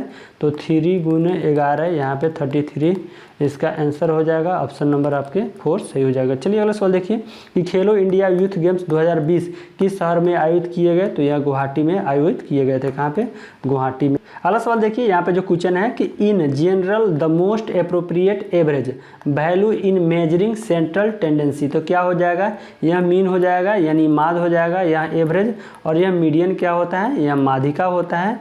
तो यहाँ पे ऑप्शन तो आपको 4 सही हो जाएगा। मीडियन माध्यिका होता है, रेंज क्या होता है, यह परिसर होता है, और मोड क्या होता है, तो बहुलक होता है। तो यह मीडियन क्या होता है, तो जैसे कि कोई संख्या लगातार दिया गया है और उसको एक व्यवस्थित करने के बाद जो है बीच की जो संख्या होता है वह माध्यिका मीडियन होता है। अब परिसर क्या होता है, तो जैसे कि कोई संख्या है उसमें सबसे बड़ी और सबसे छोटी संख्या का जो अंतर होता है वह परिसर होता है। और जो बहुलक क्या होता है, तो किसी संख्या में सबसे ज़्यादा बार जो संख्या होता है वह बहुलक होता है। चलिए अगला सवाल देखते हैं कि यहाँ पे जो क्वेश्चन है, महारत्न केंद्रीय सार्वजनिक क्षेत्रक उपकरणों की सूची में निम्नलिखित में कौन सी कंपनी जो है शामिल है, तो यहाँ पे ऑप्शन नंबर 4 सही हो जाएगा, कोल इंडिया लिमिटेड। यानी जो कोल इंडिया लिमिटेड है यह महारत्न केंद्रीय सार्वजनिक क्षेत्र जो उपक्रम सूची है उसमें शामिल है। तो यहाँ पे आपके ऑप्शन नंबर 4 सही हो जाएंगे, कोल इंडिया लिमिटेड। भारत के किन 2 शहरों के बीच पहली semi high speed train Vande Bharat express चलती है, तो यहाँ पे ऑप्शन नंबर आपके 4 सही हो जाएगा, नई दिल्ली और वाराणसी जंक्शन। यानी नई दिल्ली और वाराणसी जंक्शन के बीच जो है भारत के सबसे तेज चलने वाली जो है हाई स्पीड जो सेमी ट्रेन है या वंदे भारत जो एक्सप्रेस है या नई दिल्ली और वाराणसी जंक्शन के बीच चलती हैं। चित्रकला की पटचित्र शैली निम्नलिखित में से किस राज्य की सबसे पुरानी लोकप्रिय कला है, तो यह उड़ीसा राज्य की जो है पटचित्र जो शैली है यह उड़ीसा राज्य की पुरानी और लोकप्रिय कला है। तो यहाँ पे आपके जो है उड़ीसा सही हो जाएंगे। अगला सवाल देखिए कि निम्नलिखित में कौन भारत के सबसे युवा राष्ट्रपति थे, तो यहाँ पे आपके नीलम संजीव रेड्डी हो जाएंगे जो भारत के सबसे युवा राष्ट्रपति थे। यहाँ पे देखिए रीजनिंग से सवाल है कि दिए गए विकल्पों में से उस शब्द का चयन करें जिससे दिए गए शब्दों के अक्षरों का उपयोग करके नहीं बनाया जा सकता है। तो ये भी आपके सवाल है। तो जो लाफ्टर दिया गया है इससे कौन सा आपके नहीं बनेंगे, तो यहाँ पे जैसे कि जी जो है यहाँ पे है, आर भी है, इसमें यू भी है, एन भी है, और उसके बाद जो है यहाँ पे एन नहीं दिया गया है, तो यहाँ लाफ्टर में एन नहीं है, तो यहाँ पे ऑप्शन नंबर ए सही हो जाएगा। यहाँ पे जो ग्रंट जो ऑप्शन है ये नंबर ए नहीं बनेगा, बाकी जो यहाँ ऑप्शन है ये सभी बन जाएगा। तो यहाँ पे पूछा गया है जो नहीं बनेगा, तो यहाँ पे ऑप्शन नंबर आपके ए सही हो जाएगा। अगला सवाल कि पेडियाट्रिक्स चिल्ड्रन का रिलेशन दिया गया है, तो न्यूरोलॉजी किससे संबंधित है, तो पेडियाट्रिक्स जो है चिल्ड्रन जो बच्चे होते हैं उसका जो है चिकित्सा उसमें किया जाता है पेडियाट्रिक्स में। तो न्यूरोलॉजी में किसका अध्ययन किया जाता है, तो यहाँ ब्रेन का किया जाता है। ऑप्शन नंबर आपके 3 सही हो जाएंगे। चलिए इंटरनेशनल कोर्ट ऑफ जस्टिस का हेड क्वार्टर कहाँ पे स्थित है, तो द हेग में है हेड क्वार्टर इंटरनेशनल जो कोर्ट ऑफ जस्टिस है उसका। अगला सवाल कि गोबी मरुस्थल निम्नलिखित में से किस महाद्वीप में स्थित है, तो एशिया महाद्वीप में स्थित है गोबी मरुस्थल। चलिए अगला सवाल देखिए, यहाँ पे जो क्वेश्चन है कि एक ट्रेन स्टेशन ए से स्टेशन बी की ओर 50 किलोमीटर की चाल से निकलती है। आधे घंटे के बाद एक अन्य ट्रेन स्टेशन बी से ए की ओर 150 किलोमीटर प्रति घंटा की चाल से निकलती हैं। दोनों स्टेशनों के बीच की दूरी 725 किलोमीटर है। जिस स्थान पे जो है दोनों ट्रेन मिलती हैं उस स्थान की स्टेशन ए से दूरी कितनी है, तो चलिए देखते हैं। तो यहाँ पे जैसे कि एक स्टेशन ए है, एक स्टेशन बी है। यहाँ पे जो फर्स्ट ट्रेन चल रही है 50 किलोमीटर प्रति घंटा की स्पीड से चल रही है। यहाँ आधा घंटा चलने के बाद यानी 1 घंटा में यहाँ 50 किलोमीटर चलती है, तो आधे घंटा में यहाँ 25 किलोमीटर चलेगी। ठीक, 25 किलोमीटर चलने के बाद यहाँ से जो दूसरी ट्रेन है यह जो है कितने 150 किलोमीटर की स्पीड से चलना स्टार्ट कर देती हैं, और यह दोनों के बीच की दूरी कितनी है 725 किलोमीटर है। ठीक, तो यहाँ पे तो आधा घंटा यहाँ चल चुकी है 25 किलोमीटर, तो यहाँ से यहाँ तक की बीच की दूरी कितनी हो जाएगा 700 हो जाएगा। ठीक है, और दोनों एक दूसरे की ओर चल रहा है, तो दोनों की जो चाल है एक की 50 चाल है और एक का 150, एक का 50 और एक का है 150। तो क्या करेंगे दोनों को हम लोग इसको जोड़ लेंगे एक साथ, जैसे कि 700 किलोमीटर और बटा जो है 50 प्लस 150, तो क्या हो जाएगा 700 बटा जो है आपके 200। तो इसको कितना टाइम निकलेगा, समय बराबर दूरी बटा चाल होता है, तो इसकी समय कितना हो जाएगा, तो आपके 3.5 घंटे हो जाएंगे। इसके बीच कितनी समय लगेगा यहाँ से यहाँ तक, इसको 3.5 घंटा का समय लगेगा। तो कह रहा है कि जिस स्थान पे दोनों ट्रेन मिलती हैं उस स्थान की स्टेशन ए से दूरी कितनी है। ठीक, तो ए से दूरी पूछा गया है। तो चलिए यहाँ पे जैसे कि जो ट्रेन ए है, माने जो ट्रेन ए से चलती है, तो मान लीजिए कि यहाँ तक चलती है कितने 3.5 घंटा में, ठीक। और ये भी यहाँ तक आती है 3.5 घंटा में। तो यहाँ पे जो यहाँ से जो ट्रेन चली थी यहाँ तक, तो एक तो यहाँ से यहाँ तक आपको 3.5 घंटा का समय लगाई और यहाँ तक इन्होंने आधा घंटा का समय लगाया था, 30 मिनट का। तो टोटल जो है यहाँ से यहाँ तक इसको कितना समय लग गया, 4 घंटा का समय लग गया। कितना, 4 आवर्स का समय लग गया। तो फिर पूछा जा रहा है कि जो है जिस स्थान पर दोनों ट्रेन मिलती है उस स्थान से एक की दूरी, तो एक की दूरी यहाँ से यहाँ तक पूछा जा रहा है, ठीक। तो 4 घंटा का समय लगाया है और इसकी जो है चाल कितनी है, तो 50 है। तो 4 × 50 करेंगे तो 200 किलोमीटर की दूरी पर इसके राइट आंसर हो जाएगा, ऑप्शन नंबर 3 हो जाएगा। तो फ्रेंड्स आप लोग थोड़ा सा इसको अच्छे से देख लीजिएगा, अगर समझ में नहीं है तो दोबारा इसको आप लोग रिपीट कर लीजिएगा। चलिए हम लोग नेक्स्ट क्वेश्चन देखते हैं कि किसी समचतुर्भुज के आसन कोणों का अनुपात 3:6 है। समचतुर्भुज के सबसे छोटे कोण की माप क्या है। तो चलिए जो समचतुर्भुज होती है, ठीक है, यहाँ पे इस तरह की समचतुर्भुज कोने हैं तो इसकी आसन जो है कोण दिया गया है कितना, यहाँ पे 3 है और 3 अनुपात यानी यहाँ 3 दिया गया है इसका और 6 यानी दोनों का अनुपात जो है 3 और 6 है। तो यहाँ पे दोनों का जो कोण कितना होता है, 180 डिग्री होता है, ठीक है, 180 डिग्री होता है। तो 180 डिग्री तो जैसे कि 3x + 6x = 9x हो जाएगा। तो 180 डिग्री तो यानी 100, तो x बराबर कितना हो जाएगा, 20 डिग्री हो जाएगा। तो यहाँ पे पूछा जा रहा है तो सबसे छोटी कितना हो जाएगा, तो जो 3 है तो 3x का वैल्यू कितना हो जाएगा, 3 × 20, यहाँ पे 60 डिग्री इसका राइट आंसर हो जाएगा। यहाँ पे ऑप्शन नंबर 3 सही हो जाएगा। और समचतुर्भुज का जो क्षेत्रफल इसको भी पूछा जाता है तो 1/2 × पहला विकर्ण जो है गुने दूसरा विकर्ण होता है, ठीक। इसको भी आप याद रखिएगा। चलिए नेक्स्ट क्वेश्चन देखते हैं कि राजतरंगिणी के लेखक कौन है। तो कलह राजतरंगिणी के लेखक। अगला सवाल यहाँ पे बहुत ही अच्छा सवाल है। अगर आप इसको पहले आप क्या कीजिएगा कि वीडियो को पॉज कर लीजिएगा, पहले आप इसको सॉल्व कर लीजिएगा। अगर सॉल्व नहीं हो तो फिर इसको आप लोग देख लीजिएगा कि किस जो है लॉजिक से बना हुआ है। तो यहाँ पे जैसे कि क्वेश्चन है कि 5, 6 और 7, तो इस तरह यहाँ 384 दिया गया है। तो इसका लॉजिक पहले आप अपने सोच लीजिएगा, उसके बाद इस वीडियो को देखिएगा, जिससे कि आपको अपने सोचेंगे तो आपको काफ़ी अच्छा होगा इससे बेनिफिट। तो जैसे कि इसका लॉजिक हमने ऐसे निकाला है कि 5 + अगर 6 के स्क्वायर करेंगे तो 36 और 7 का जैसे कि 5 का 1 + 6 का स्क्वायर + 7 का क्यूब, ठीक। तो 5, 36, 7, 343 तो कितना हो जाएंगे इसके 6, 3, 9 और 5, 14 यानी 384 हो जाएंगे। उसी तरह ये भी हो जाएगा, इसी तरह ये भी हो जाएगा यानी 3 हो जाएगा और 4 के स्क्वायर हो जाएंगे, 5 के क्यूब हो जाएंगे। तो 3 + 4 × 16 + 5 × 25 + 125 तो कितने हो जाएंगे, तो आपके 144 हो जाएंगे। ऑप्शन नंबर आपके ए सही हो जाएंगे। चलिए अगला सवाल देखते हैं कि यहाँ पे जो क्वेश्चन है कि पानीपत का दूसरा युद्ध अकबर और हेमू के बीच किस वर्ष लड़ा गया था। तो यहाँ 1556 में पानीपत की दूसरी और पहली जो है 1526 में हुई थी और तीसरा 1761 में हुआ था। तो इसको भी आपको ध्यान रखना है। अगला सवाल, यदि किसी व्यक्ति का द्रव्यमान पृथ्वी की सतह पर 60 kg है तो चंद्रमा की सतह पर उस व्यक्ति का द्रव्यमान कितना हुआ था। फ्रेंड्स यहाँ पे आपको द्रव्यमान पूछा गया है, भार नहीं पूछा गया। अगर भार होता है, अगर भार पूछता तो आपके आंसर हो जाते 10 kg, ठीक। अगर स्टूडेंट क्या करते हैं कि फटाफट ध्यान नहीं देते हैं और 10 kg फटाक से आप लोग टिक करके आगे बढ़ जाते हैं, लेकिन यहाँ पे आपको द्रव्यमान पूछा गया था। तो द्रव्यमान जो है हर जगह समान ही होता है। kg अगर पृथ्वी पर द्रव्यमान है तो चंद्रमा पर भी उसका द्रव्यमान जो है 60 kg है।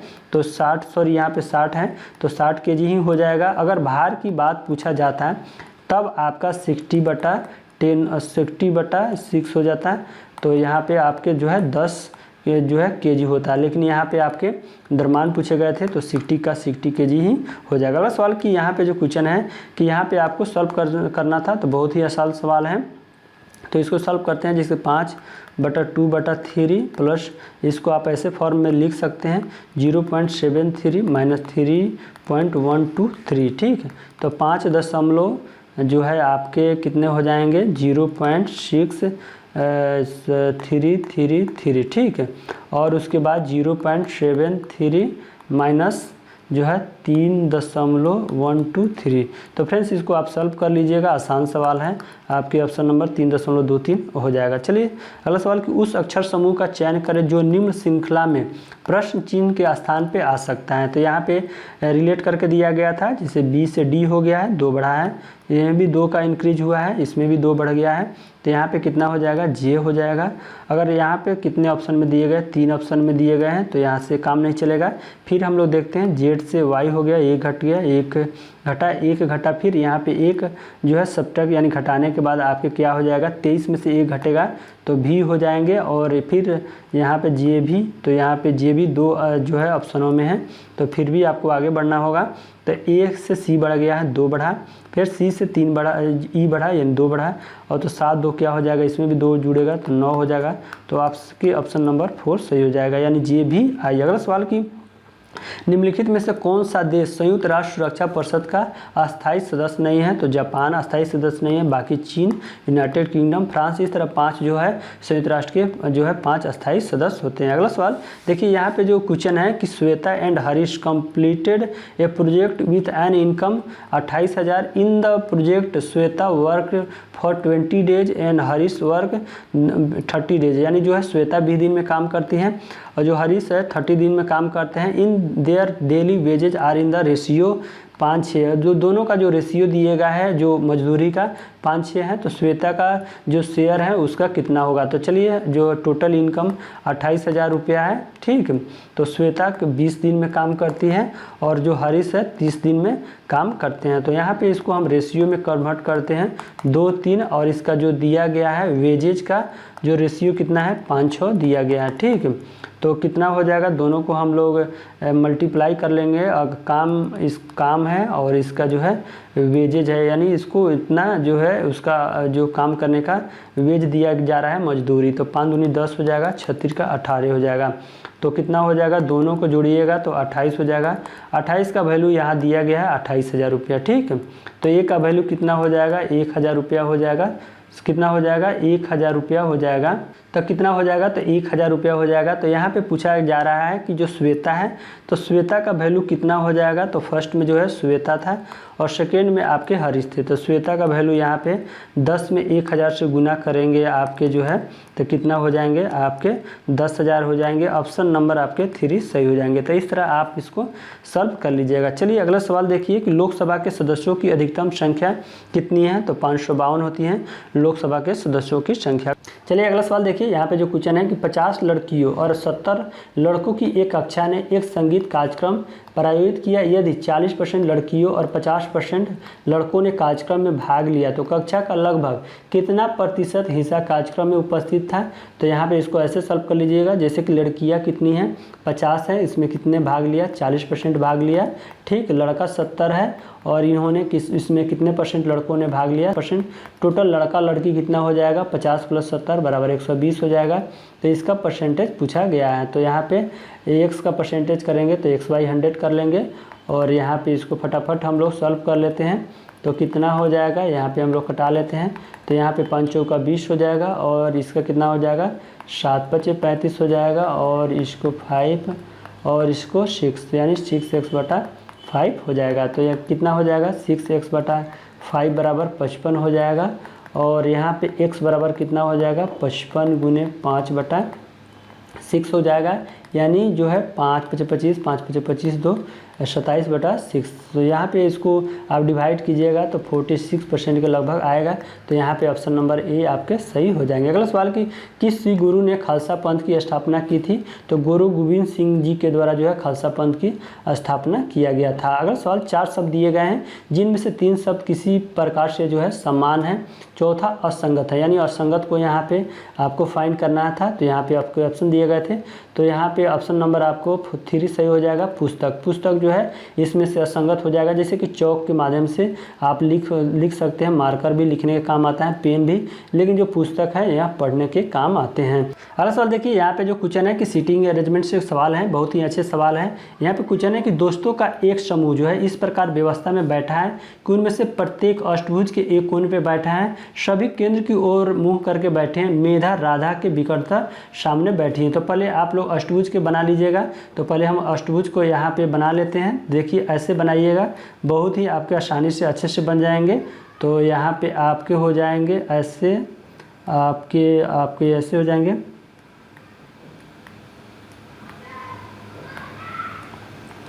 तो इस तरह आप लोग जो है अष्टभुज का निर्माण कर लीजिएगा। अब आप लोग क्वेश्चंस को सॉल्व कीजिएगा। यहाँ पे जो है मेधा राधा के विकर्ण था, तो मेधा आप यहाँ पे लिख लीजिएगा और जो है राधा यहाँ पे हो जाएगी। ठीक है, सामने बैठी है मेधा, सीमा के बाईं ओर बैठी है, तो मेधा जो है ये किसके जो है बाईं ओर बैठी है, तो यह सीमा के बाईं ओर बैठी है। ठीक है, और उसके बाद रमन सीमा के बगल में और गोविंद के सामने। रमन जो है किसके, रमन सीमा के बगल में और उसके बाद जो है गोविंद के सामने बैठा है, तो गोविंद यहाँ पे हो जाएगा।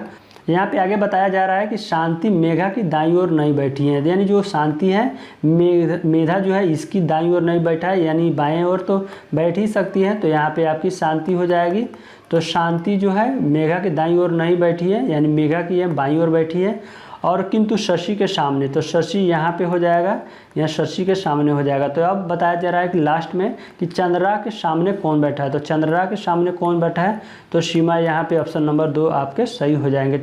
चलिए अगला सवाल देखिए। यहाँ पे जो प्रश्न है कि एक धनराशि का 10% वार्षिक दर से 2 वर्ष का साधारण ब्याज 500 रुपया है, समान समय के लिए समान दर पर समान राशि पर चक्रवृद्धि ब्याज जो है क्या होगा। तो चलिए यहाँ पे पहले साधारण ब्याज 500 दिया गया है, हम लोग पहले P यानी मूलधन निकाल लेते हैं। 10% गुने 2 वर्ष बटा 100 हो जाएगा, यानी आपके हो जाएंगे कितने 5, यानी P बराबर 2500 रुपया हो जाएंगे, मूलधन हो जाएंगे। और इस पे बताया जा रहा है कि चक्रवृद्धि ब्याज यानी CI निकालना है। तो चलिए P यहाँ पे आपके 2500 रुपया दिए गए हैं, और उसके बाद यहाँ पे बहुत ही आसान तरीके से इसको निकाल सकते हैं।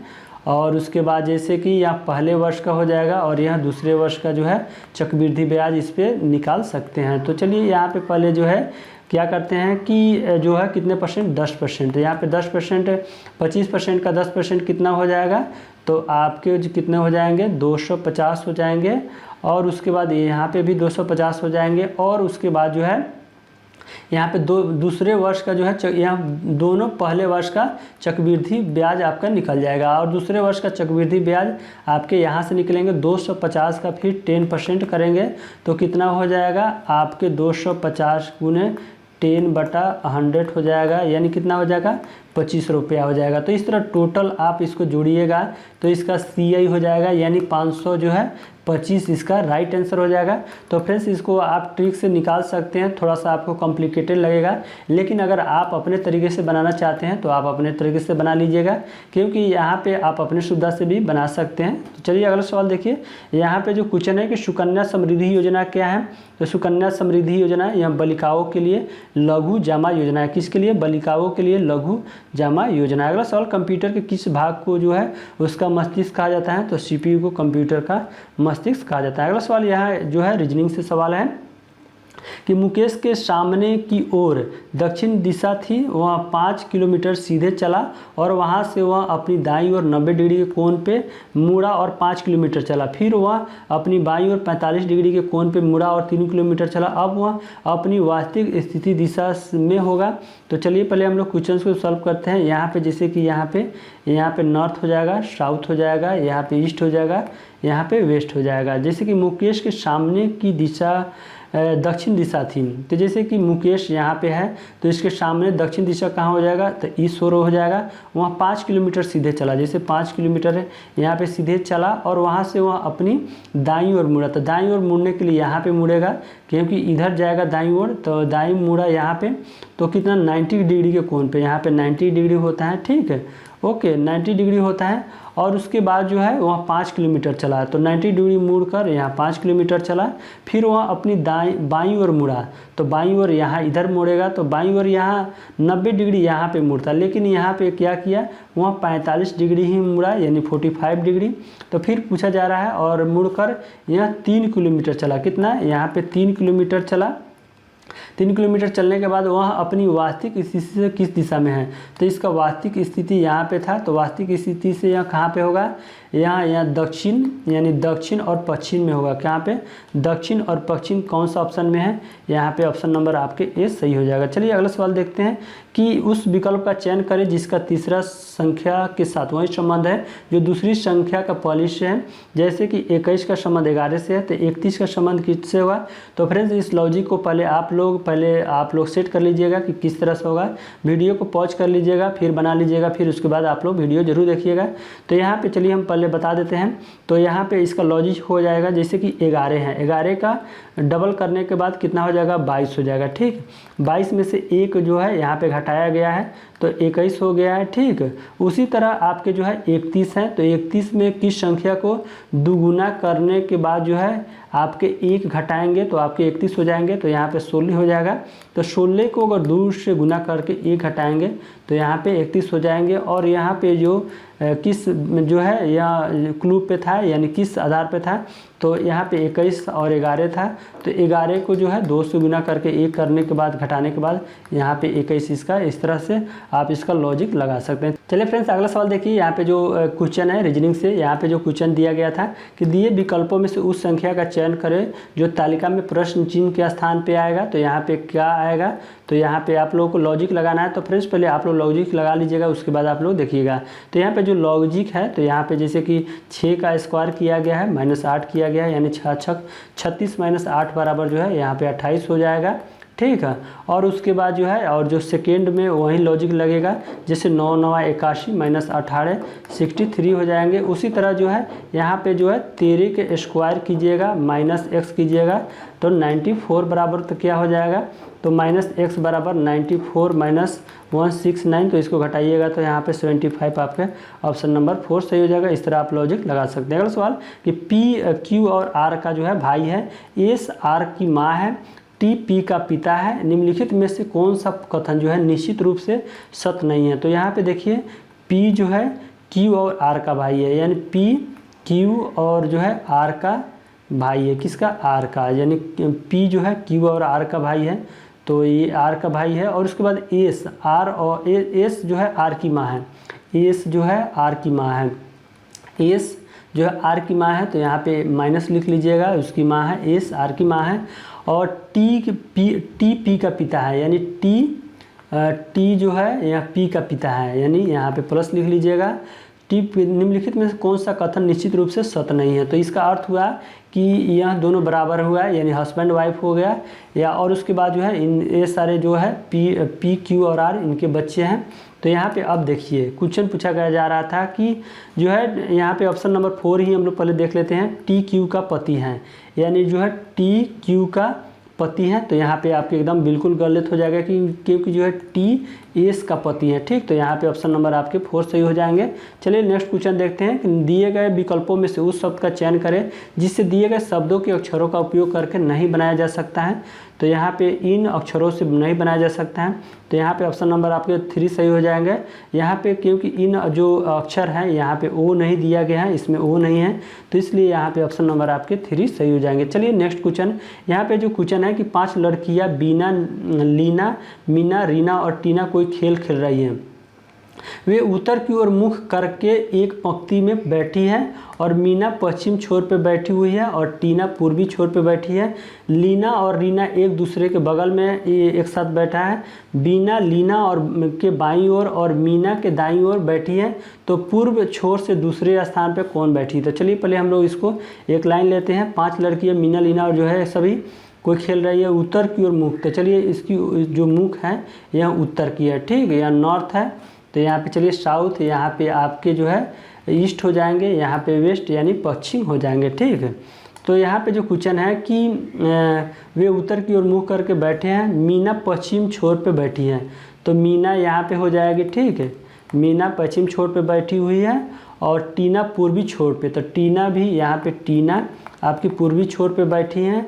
अगर लीना और रीना एक दूसरे के बगल में हैं। ठीक, तो लीना कहाँ पे, मान लीजिए जो है लीना यहाँ पे ले लेते हैं, लीना और रीना। ठीक, रीना यहाँ पे बैठेगी यानी लीना और रीना एक दूसरे के बगल में बैठेगी। और आपकी जो है लीना यहाँ पे भी हो सकती है। ठीक, लीना और रीना 2 टाइप से आप लिख लीजिएगा। लीना रीना यहाँ पे बैठी है एक दूसरे के बगल में और बीना लीना की बाईं ओर बैठी हैं, ठीक। बीना जो है, बीना किसके बैठी है, लीना की बाईं ओर। बीना जो है लीना के बगल में बाईं ओर बैठी है, यानी बीना यहाँ पे बैठी है, ठीक। बीना यहाँ पे बैठी है, तो इसको आपको ले लेना है, तो बैठी है। और मीना की दाईं ओर, तो ठीक है। और मीना के बाईं ओर एकदम बिल्कुल करेक्ट है। तो पूर्व की छोर से दूसरे स्थान पे कौन होगा, तो पूर्व की छोर, यानी जो पूर्व यहाँ है तो पूर्व की छोर से दूसरे स्थान पे कौन हो जाएगा, तो फर्स्ट तो यहाँ टीना हो जाएगा और सेकंड स्थान पे रीना हो जाएगा। यानी इस तरह से आपके हो जाएगा, यहाँ पे मीना हो जाएगा, ठीक है, यहाँ पे बीना हो जाएगा, और उसके बाद यहाँ पे आपके जो है लीना हो जाएगा, और उसके बाद जो है रीना हो जाएगा, और 2 4 हो जाएगा, और लास्ट में जो है टीना हो जाएगा। इस तरह इसका जो है आपका जो है सीटिंग अरेंजमेंट इसका आ जाएगा। तो ठीक है, यहाँ पे ऑप्शन नंबर आपके दूसरे स्थान पे पूर्व से आपके रीना हो जाएगा। चलिए नेक्स्ट सवाल देखिए कि 4 अक्षर समूह दिए गए हैं जिनमें से 3 किसी प्रकार से एक समान है जबकि चौथा असंगत है। असंगत समूह का चयन करना है। तो यहाँ पे आपके 4 ऑप्शन दिए गए थे, जैसे कि यहाँ पे IJKL दिया गया था, और ABCD EFGH। तो यहाँ पे ऑप्शन नंबर आपके ए सही हो जाएंगे। एम के बाद जो है एन होना चाहिए, लेकिन यहाँ पे पी दिया गया है, तो ये आपके जो है असंगत हो जाएंगे, बाकी जो है ये आपके संगत हैं। चलिए नेक्स्ट सवाल देखिए कि नीचे दी गई आकृति में त्रिभुजों की संख्या ज्ञात कीजिए। तो बहुत ही आसान सवाल है फ्रेंड्स। ऐसे अगर आपको सवाल दिए गए हैं तो आप लोग इसको ऐसे सॉल्व कीजिएगा, जैसे कितने इसमें लाइन दिए गए हैं, 1 2 और 3 दिया गया है। तो यहाँ पे A1 2 3 4 लिख लीजिएगा, और उसके बाद जो है इसको जोड़ लीजिएगा, कितना हो जाएगा, कितना 1 और 2 3 3 6 और 4 10 हो जाएगा। 10 यानी एक जो त्रिभुज है यहाँ 10 है, 10 10, तो यहाँ टोटल कितना हो जाएगा, 30 हो जाएगा। लेकिन यहाँ पे एक त्रिभुज तो ए भी काउंट होगा, और एक जो टोटल जो बड़ा त्रिभुज है ए काउंट हो जाएगा। तो टोटल कितना हो जाएगा, 30 + 1 + 1 यानी 32 हो जाएगा। तो फ्रेंड्स इसको आप लोग ध्यान दीजिएगा, क्योंकि इस तरह से आपके क्वेश्चन सवाल में पूछे जाते हैं। तो ऑप्शन नंबर आपके 2 सही हो जाएंगे। चलिए हम लोग नेक्स्ट सवाल देखते हैं कि अगला सवाल कि उन संख्याओं का चयन करें जो निम्न श्रेणी में प्रश्न चिन्ह के स्थान पे आ सकता है। तो फ्रेंड्स चलिए हम लोग देखते हैं कि इसका लॉजिक क्या होगा। तो फ्रेंड्स आप लोग पहले लॉजिक लगा लीजिएगा, जिससे कि 97 से यहाँ 86 हो जा गया है, तो -11 है, और 86 से जो है 101 हो गया है, यानी +15 है। फिर यहाँ पे जो है आपके कितने हो जाएंगे, तो कितना आपके हो जाएंगे, -12 हो जाएंगे, और फिर यहाँ पे कितना बढ़ा हुआ है आपके 18 हो गया। फिर यहाँ पे आपके जो है -13 हो जाएंगे। तो कितना हो जाएगा, 107 में से -13 करेंगे तो यहाँ पे 94 हो जाएगा। तो आपके ऑप्शन नंबर कदी है 4, ऑप्शन नंबर 4 हो जाएगा, 94 यहाँ पे इस वाला ऑप्शन वाला में। और फिर आगे भी इस तरह आप लोग निकाल लीजिएगा, 18 3 आप लोग 21 यहाँ पे जोड़ लीजिएगा, तो आपके क्या हो जाएगा, 115 हो जाएंगे आपके सेकेंड वाला यहाँ पे। चलिए अगला सवाल देखिए। यहाँ पे जो क्वेश्चन है कि यहाँ पे आपके रीजनिंग से सवाल है कि एक पंक्ति में दीप्ति और मोहन का स्थान क्रमशः जो है बाईं ओर से 14 और दाईं ओर से 9वां स्थान है। तो पहले यहाँ पे हम दीप्ति और जो मोहन है उसका स्थान फिक्स कर लेते हैं। तो दीप्ति जो है यहाँ बाईं ओर से कितनी है, यहाँ 14वें स्थान पे है, कितने 14, और मोहन जो है यहाँ से जो है 9वें स्थान पे है, दाईं ओर से 9वें स्थान पे है मोहन। अब कहा जा रहा है कि वो अब दोनों अपना स्थान बदल लेते हैं। तो मोहन जो है अब दाईं ओर से 21वें स्थान पे, मोहन अब दाईं ओर से जो है स्थान बदलने के बाद 21वें स्थान पे हो जाते हैं। तो जैसे कि दीप्ति फर्स्ट में जो है शुरुआत से 14 थी, और अब ये मोहन अब क्या हो जाएगा, दाईं ओर से आपके 21 हो जाएंगे। तो इसकी संख्या कितनी हो जाएगी, यहाँ से यहाँ तक व्यक्तियों की संख्या, तो 14 + 21 हो जाएंगे, -1 कर लेंगे तो कितना हो जाएगा, 14 + 21 यानी 35। कितना, 35 - 1 = 34, यानी इस जो पंक्ति में टोटल लोगों की संख्या कितनी हो जाएगी, 34 हो जाएगी। तो यहाँ पे ऑप्शन नंबर 2 में दिए गए हैं। लेकिन एक और भी यहाँ पे पूछा गया है कि अब बाईं ओर से दीप्ति का स्थान क्या है। तो दीप्ति का स्थान यहाँ से जो है कहाँ, इसका स्थान क्या हो जाएगा। तो टोटल इसमें जो पंक्ति में व्यक्तियों की संख्या तो 34 है, तो 34 माइनस कितना करेंगे, 9 करेंगे, +1 कर लेंगे, ठीक। 34 - 1 25 + 1 कितना, 26। इस तरह जो है दीप्ति का स्थान यहाँ पे जो है बाईं ओर से 26वें स्थान पे हो जाएंगे। ऑप्शन नंबर 2 आपके सवाल सही हो जाएंगे। अगला सवाल कि 4 शब्द युग्म दिए गए हैं जिनमें से 3 किसी प्रकार से समान है जबकि चौथा असंगत है। असंगत शब्द का चयन करना है। तो जैसे कि हेड, पे कैप लगा होता है, हैंड में जो है ग्लोव में लगा होता है, और गिफ्ट में गिफ्ट रैप लगा होता है। लेकिन जो पेपर और नेट दोनों जो है अलग अलग चीज़ है। तो ठीक है, तो यहाँ पे आपके असंगत हो जाएगा ऑप्शन नंबर 3। चलिए अगला सवाल देखिए। यहाँ पे आपके जो है कथन कारक से निष्कर्ष से संबंधित क्वेश्चन है। यहाँ पे जो क्वेश्चन है कि सभी गुलाब जो है लाल हैं। तो चलिए पहले हम लोग गुलाब लिखते हैं। सभी गुलाब क्या है? लाल है। ठीक, लाल है यानी, और उसके बाद कुछ लाल जो है रंग है, कुछ जो ये लाल है ना क्या है? रंग है। ठीक, और जो है सभी रंग पेंट है। ठीक, यहाँ सभी रंग जो है यहाँ पे पेंट है। और आगे अब पूछा जा रहा है निष्कर्ष में कि कुछ लाल पेंट है। तो कुछ जो लाल यहाँ पे है पेंट है, एकदम बिल्कुल आपके सही हो जाएंगे, क्योंकि कुछ लाल जो है बिल्कुल यहाँ पे आपके जो है सही हो जाएंगे, कुछ लाल पेंट है। और आगे जो है सेकेंड जो निष्कर्ष है, सभी लाल गुलाब हैं। सभी लाल गुलाब है, एक बिल्कुल गलत है, क्योंकि सभी गुलाब लाल हैं लेकिन सभी लाल गुलाब नहीं है। तो इसलिए ऑप्शन नंबर यहाँ जो निष्कर्ष 2 है गलत हो जाएगा। तो इसलिए यहाँ पे ओनली जो है केवल निष्कर्ष नंबर 1 सही हो जाएगा। कितना? ऑप्शन नंबर 3 सही हो जाएगा। अगला सवाल देखिए। यहाँ पे क्वेश्चन है कि 5 छात्र एक पंक्ति में बैठे हैं। सुनील न तो आस्था के और न ही श्याम के बगल में बैठे हैं। आस्था श्याम के बगल में बैठी है और वह पंक्ति के बाएं सिरे पे बैठी हैं। तो यहाँ पे एक लाइन ले लेते हैं और यहाँ 5 लोगों को बैठा लेते हैं इस लाइन पे, 4 1 5। तो आस्था जो है श्याम के बगल में है और वह पंक्ति के बाएं सिरे पे बैठी हैं। तो आस्था जो है यहाँ क्या है? जो है पंक्ति के बाईं ओर बैठा है और यहाँ श्याम के बगल में, तो श्याम यहाँ पे हो जाएगा। और आगे की सुनील मंजीत के बगल में बैठा है और मंजीत पंक्ति के ठीक। तो मंजीत पहले यहाँ पे बैठा लेते हैं मंजीत को, तो मंजीत पे यहाँ पे हो जाएंगे। और सुनील मंजीत के बगल में बैठा है, तो सुनील यहाँ पे हो जाएंगे, यानी सुनील जो है मंजीत के बगल में बैठा है और मंजीत पंक्ति के ठीक बीच में है। और वह अमित के बगल में नहीं बैठा है। तो कौन नहीं बैठा है? मंजीत यहाँ जो है अमित के बगल में नहीं बैठा है, यानी अमित जो है यहाँ पे हो जाएगा। कहाँ पे? अमित यहाँ पे हो जाएगा। तो इनमें से सुनील के बगल में बैठे हैं, तो इनमें से कौन सुनील के बगल में है? तो सुनील के बगल में कौन है? तो सुनील के बगल में जो है मंजीत और अमित। कौन है? मंजीत और अमित जो है सुनील के बगल में है। तो ऑप्शन नंबर 3 आपके सही हो जाएंगे। अगला सवाल देखिए कि यहाँ पे जो क्वेश्चन है कि दिए विकल्पों में से उस संख्या का चयन करें जो निम्न श्रृंखला में प्रश्न चिन्ह के स्थान पे आ सकता है। तो फ्रेंड्स इस सवाल को कैसे आपको बहुत ही इसमें लॉजिक लगेगा। तो पहले आप लॉजिक समझ लीजिए, उसके बाद इस क्वेश्चन को सॉल्व कीजिएगा। तो यहाँ पे लॉजिक है कि 6 और जो 9 है, तो 6 और 9 को यहाँ पे गुना किया गया है, तो 9 6 54। ठीक, प्लस 1 इसमें जोड़ दिया गया। क्या किया गया है? जोड़ दिया गया है, 55 हो गया। फिर यहाँ पे जो है 5 और 5 है, तो 5 गुने 5 किया गया है, तो 25 प्लस 1 जोड़ दिया गया है, इस तरह 26 हो गया है। फिर क्या किया है? 26 को 2 गुने 6 यानी 6 दूनी 12 प्लस 1 यहाँ पे 13 हो गया है। फिर अब 13 को क्या किया गया? 1 गुने 3 प्लस 1 यानी 4 इसका आंसर हो जाएगा। तो इस तरह आप इसका लॉजिक आप लगा सकते हैं। चलिए अगला सवाल देखिए कि उस संख्या का चयन करें जो निम्न श्रृंखला प्रश्न जिन के स्थान पे आ सकता है। तो यहाँ पे इसको कैसे सॉल्व करेंगे?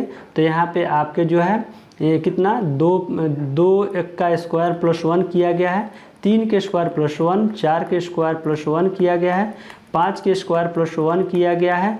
तो अब क्या होगा? तो यहाँ पे 6 का स्क्वायर प्लस 1 किया गया है। तो यहाँ पे ऑप्शन नंबर ए आपके सही होगा। अगला सवाल देखिए। यहाँ पे आपको डाइस से है कि दी गई आकृति में एक घन की 4 अलग अलग स्थितियों को दर्शाया गया है। निम्न में से कौन सा रंग उस फलक के विपरीत फलक पे होगा जिस पे ब्लैक यानी काला लिखा है? तो फ्रेंड्स यहाँ पे पहले आप लोग देख लीजिएगा कि यहाँ पे कॉमन किस में है, यानी ब्लैक का आपको निकालना है। तो यहाँ पे चलिए हम लोग देखते हैं किसको। तो इन दोनों को हम ले लेते हैं डाइस का। तो जैसे कि यहाँ से इस तरह का आप लोग पहले ले लीजिएगा, जैसे कि ब्लू है, उसके बाद येलो है, ठीक है, येलो, उसके बाद जो है ब्लैक, और उसके बाद जो है यहाँ पे जो इस डाइस में और पहले ब्लू है, ब्लू यहाँ से स्टार्ट करते हैं, ब्लू से, और पर्पल PUR पर्पल हो जाएगा, और उसके बाद ऑरेंज हो जाएगा। तो यहाँ पे आपको पूछा गया था कि ब्लैक का कौन सा होगा, तब ब्लैक का यहाँ पे ऑरेंज हो जाएगा। तो ऑप्शन नंबर 3 हो जाएगा। तो फ्रेंड्स इस तरह हम लोगों ने जो है मैथ, रीजनिंग, GS और करंट अफेयर्स के सारे 100 क्वेश्चंस को कंप्लीट कर चुके हैं। तो फ्रेंड्स आप लोग इस वीडियो को जरूर लाइक कीजिए, जिससे कि आगे हम लोग सारे सीरीज जो है आप लोगों को कंप्लीट कर देंगे, जिससे कि आपके जो एग्ज़ाम जो है NTPC CBT 2 और ग्रुप D एग्जाम के लिए काफ़ी इंपॉर्टेंट है। इसलिए इस वीडियो को एक लाइक कर दीजिएगा, लाइक करके ही जाइए जाइएगा। और चैनल पर नए हैं तो चैनल को सब्सक्राइब करके बगल के घंटी को जो दबा दीजिएगा, जिससे कि आगे आने वाले हमारे नए वीडियो का इन्फॉर्मेशन आपको सबसे पहले मिले। Thank you for watching, have a nice day.